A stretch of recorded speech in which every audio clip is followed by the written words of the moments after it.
Bonjour, alors dans cette vidéo, on va voir l'échelle pH, mais l'échelle pH un peu plus d'un point de vue STE, donc un petit peu plus avancé. Alors, si vous avez besoin de voir une vidéo d'introduction à l'échelle pH, je vous suggère fortement d'aller voir la vidéo monurl.ca/échelle P, parce qu'ici, on va aller un petit peu plus loin qu'en ST. Alors ici, on a l'équation de dissociation de l'eau. Donc, souvent, l'eau, on ne pense pas qu'elle se dissocie parce qu'elle n'est pas conductrice d'électricité. Donc, on verra pourquoi H2O liquide peut se dissocier en H+ aqueux et OH- aqueux. Dans le cas de l'eau pure, la quantité de H+ et la quantité de OH- est la même. La concentration molaire, en fait, est la même. Ici, on a des crochets qui sont utilisés pour représenter la concentration molaire. Donc, mettre des crochets, c'est comme avoir un C majuscule. Dans l'eau pure, pardon, la concentration molaire des H+ est égale au OH- et est égale à 10 à la moins 7 mol par litre. Cette concentration-là étant si faible qu'on a peu d'ions. On a tellement peu que l'eau ne conduira pas l'électricité. Dans le cas d'une solution à pure, si on a une solution acide, on a d'abord de l'eau. L'eau contient des H+ et des OH- en très faible quantité. Lorsqu'on met le HCl va se dissocier en H+ et Cl-.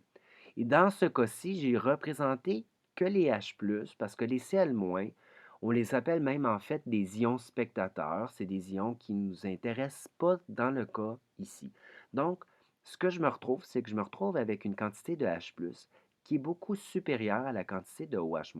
Alors, une solution acide, c'est quand la concentration molaire des H+ est beaucoup supérieure à la concentration molaire des OH-. Dans une solution basique ou alcaline, mais ça va être un peu le même principe. Dans l'eau pure, il manque mon OH-. J'ai H+ et OH-. Je rajoute du NaOH. Ma quantité de OH- va devenir plus importante que les H+. Et mes Na+, mais je ne les ai pas représentés. Vraiment, j'ai juste mis des petits carrés. Alors, une solution basique, c'est quand la concentration molaire des OH- est beaucoup supérieure à celle des H+. Ce qu'on vient de dire, c'est que dans l'eau pure, la concentration des H+ est égale au OH-, c'est égal à 10 à la moins 7. Ce qui fait que si je les multiplie ensemble, je vais me retrouver avec H+ puis OH- qui doivent donner 10 à la moins 14. Si je reprends mon échelle pH, l'échelle pH, on se rappelle qu'elle part de 0 et se rend jusqu'à 14. En passant, c'est possible de dépasser légèrement le 14 et d'aller un petit peu inférieur à 0, mais pas beaucoup. Alors, ici, ce qu'on voit, c'est que si j'ai 0, comme si j'ai, en fait, je vais aller à 7, ici c'est le pH de l'eau. Si j'ai 7, la concentration des H+, c'est 10 à la moins 7, et la concentration des OH-, c'est 10 à la moins 7. L'échelle pH est basée sur le fait que lorsqu'on baisse de 1 dans l'échelle pH, la concentration est 10 fois plus importante. Donc, si j'ai une concentration de 10 à la moins 7 et je baisse de 1, je suis 10 fois plus concentré. Si je baisse de 2, je suis 100 fois plus concentré, etc. Et je pourrais faire la même chose avec les OH-. Donc, si j'ai un pH de 0, alors je suis 10 fois plus concentré qu'un pH de 1, parce qu'ici j'ai 1 molaire comme concentration alors que j'ai 0,1. Là, je suis en notation scientifique. Je suis 10 fois plus acide. Si maintenant je le fais avec des valeurs peut-être un peu plus éloignées, si je prends un pH 0, je sais que je suis 10 à la 4 fois plus concentré que le pH 4.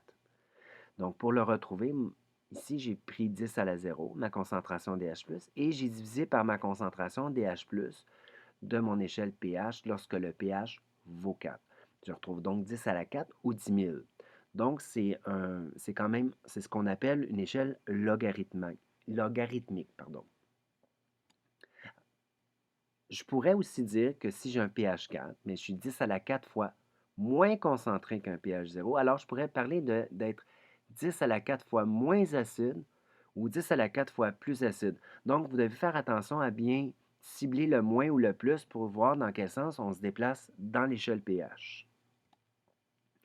Ce qui fait que maintenant, on voit que lorsque j'ai mon H+, bien, l'exposant qui l'affecte, c'est le pH.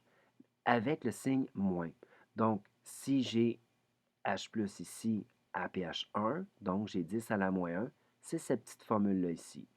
Maintenant, si je le fais avec les pOH, mais l'échelle pOH, c'est une échelle qui fonctionne de façon inverse à l'échelle pH et ça me permet de retrouver cette formule-là. Donc, si mon pOH, exemple, vaut 12, donc mon pH vaut 12, j'ai 10 à la moins 12 comme pOH. Je pourrais retrouver les H+, qui est 10 à la moins 2. Et si j'ai 10 à la moins 2, je pourrais retrouver le pH. Je remarque aussi que si je regarde le pH et le pOH vis-à-vis, quand j'ai un pH de 0, c'est équivalent à un pH de 14, donc 0 plus 14 donne 14, 1 plus 13 donne 14, 2 plus 12 donne 14. Donc, le pOH plus le pH doivent toujours donner 14. Alors voilà pour les formules importantes de l'échelle pH.